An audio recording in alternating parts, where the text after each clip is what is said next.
इसी तरह नए नए वीडियो के लिए हमारे चैनल को सब्सक्राइब ज़रूर करें और इस वीडियो को ज़्यादा से ज़्यादा शेयर ज़रूर करें ताकि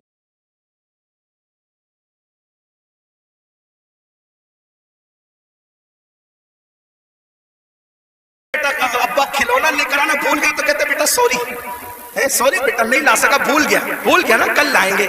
इस संडे नहीं लेकर के चले तफरी के लिए। हम भी 50 बार सॉरी बोल चुके अपने बच्चों को, इसलिए कह रहा हूं। हाँ, लेकिन आपसे पूछता हूं, अपने छोटे छोटे बच्चों को मनाने की फिक्र है, वो यार वो रब, आप जरा गौर करो उसकी नेमत पे गौर। चले बात में खत्म करने लगा था, लेकिन एक बात बहुत सोचने की है जी हज़रत। उसकी नेमतों पे गौर करो। अल्लाह ताला पैदा होने से लेके मरे दम तक हमें ऑक्सीजन देता है। अपने घर पे क्या बिल आता है महीने का? क्या किसी घर भेजा अल्लाह पाक ने, कोई बिल भेजा? कुछ मांगा अल्लाह ने?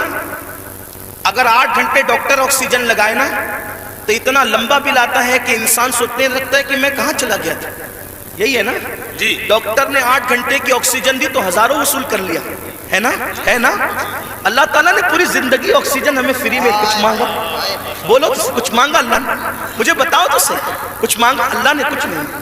ये जमीन अल्लाह ने दी है चलने की, आसमान का साहिबान। मेरे भाई जब सोते हो ना तो ये कीड़े मकोड़े हमारे नाक और कान में नहीं जाते। 99% लोगों के कान में कीड़े मकोड़े, हालांकि कीड़े की फितरत है कि जब सुराख देखेगा तो उसमें घुस जाएगा। क्यों नहीं जाते पता है? 60 फरिश्ते हर इंसान पर अल्लाह ने हिफाजत के लिए मुकर्रर कर रखा है। नाक और कान में कीड़े भी ना जाए मेरा अल्लाह बचाता है। सोचो तो सही, नहीं गौर करो। घर से निकलते हो ना अल्लाह का नाम लेकर, 2 फरिश्ते हिफाजत के लिए मुकर्रर करता है जब तक घर पर लौट नहीं जाते। माँ के सीने में दूध किसने पैदा किया? पैदा होने से पहले अल्लाह ने, और सीने में दूध पैदा करने के बाद माँ के दिल में ममता भी पैदा की कि इसको पिला। अगर अल्लाह नफरत पैदा करता तो दर्जनों औरतें ऐसी हैं जो अपने बच्चों को छोड़ के हॉस्पिटल में भाग गई। अगर हमारी माँ भी छोड़ के भाग गई होती तो इज्जत के साथ ऐसे बैठते यहाँ? तो उस माँ के दिल में किसने प्यार दिया? खुद सर्दी में हमारे पेशाब पे सोती रही और हमें गर्म बिस्तर पे सुलाया। किसने प्यार दिया उसके दिल में? अल्लाह ने। खड़े होने की ताकत किसने दी? जाओ लंगड़ों से पूछो पैर की कीमत क्या होती है, जाओ पूछो। जितनी बेवफाई करना है मेरे अल्लाह के साथ कर लो, एक दिन अल्लाह की अदालत है। अंधों से पूछो आंख की कीमत क्या होती है। अगर अल्लाह आंख छीन ले, अरबों खरबों रुपये भी दे करके तुम अखियारे नहीं हो सकते। उसी की दी हुई आंखों से उसी की नाफरमानी, उसके नबी के दिल पे क्या गुजरती होगी?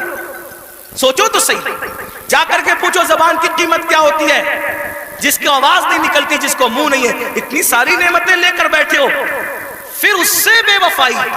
इकबाल ने कहा था, बुतों को तुझसे उम्मीद, बुतों से तुझको उम्मीदें, खुदा से नामी दी, मुझे बता तो सही और काफरी क्या है? कुफ्र किस चीज का नाम है? कहते हो अल्लाह ने हमें दिया क्या? मैंने कहा लगा कीमत आंख की, लगा कीमत कान की, लगा कीमत जबान की, लगा कीमत किडनियों की, लगा कीमत खून की। अरे जिनको डायलिसिस किया जाता है उनको कितने रुपये हर महीने खर्च करने होते हैं। मेरा अल्लाह रोजाना ताजा खून पैदा करता है। कुछ मांगता है इसके बदले में? कुछ नहीं मांगता, फिर भी उससे बेवफाई। कब तक इधर उधर भटकते रहोगे? मौत है। कब तक उससे जफा करोगे? मौत है। कब तक उसको नाराज करोगे? मौत है। मेरे भाइयों इतना सोचो, दुनिया में इतना दिया है, आखिरत में कितना देगा? वफादार तो बन के देख, वफादार तो बन के देख। सबके लिए रोए हो ना, कभी मेरे अल्लाह के लिए भी रो के देख। सबसे दोस्ती का हाथ बढ़ाया ना, कभी उसके भी दोस्ती का हाथ उससे भी बढ़ा के देखो, कभी उधर भी करीब आकर देखो। मैं पूरे यकीन से कह रहा हूं, जिस दिन तुम उसके हो जाओगे तुम्हें किसी की दुआ की जरूरत भी नहीं पड़ेगी। तुम खुद जिसके सर पे हाथ रख दोगे उसकी किस्मत बदल जाएगी।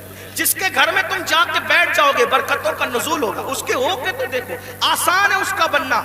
गुनाह से निकलो, तौबा करो, अल्लाह को मनाओ, अल्लाह को गिड़गिड़ाओ, अल्लाह की बारगाह में गिड़गिड़ाओ, आओ बोका करो। सबके लिए रो चुके, उसके लिए रो के देखो कितना सुकून मिलता है। सबके पास गिड़गिड़ा चुके, उसके पास गिड़गिड़ा के देखो سب کے یہاں عرضیاں لگا چکے، اس کی بارگاہ میں عرضیاں لگا کر کے دیکھو آخری جو بات کہنی ہے سنیں۔ ایک بہت خوبصورت جوان تھے، حضور علیہ السلام ان سے پیار کرتے تھے کیونکہ جوانی میں وہ سردار بن گئے تھے۔ سردار کس کے؟ قبیلے کے، قبیلے کے سردار بن گئے تھے۔ اس خوبصورت جوان کا نام حدیث میں دہیہ کلبی آتا ہے، بنو کلب کے سردار تھے، دہیہ نام تھا، دہیہ کلبی۔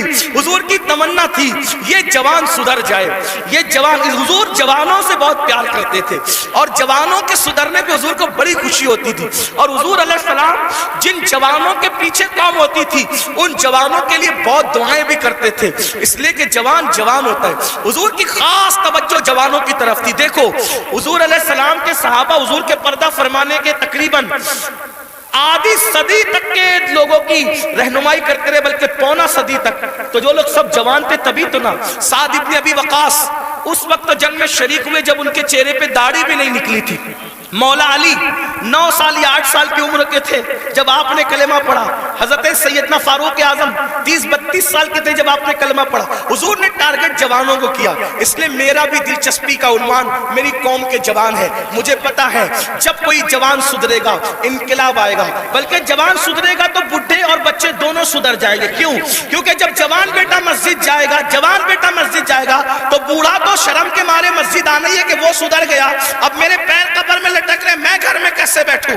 اس نے تو سدھر نہیں ہے۔ لیکن جوان باپ کو جب بچہ مسجد جاتے دیکھے گا تو بچہ باپ کی انگلی پکڑ کر خود ہی جائے گا۔ تو ایک جوان سدھار دو، گھر کے دو خود ہی سدھر جائیں گے۔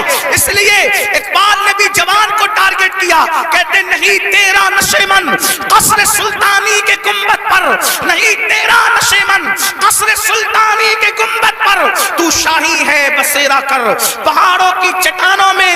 اور عقابی روح جب بیدار ہوتی ہے جوانوں میں، نظر آتی ہے ان کو اپنی منزل آسمانوں میں۔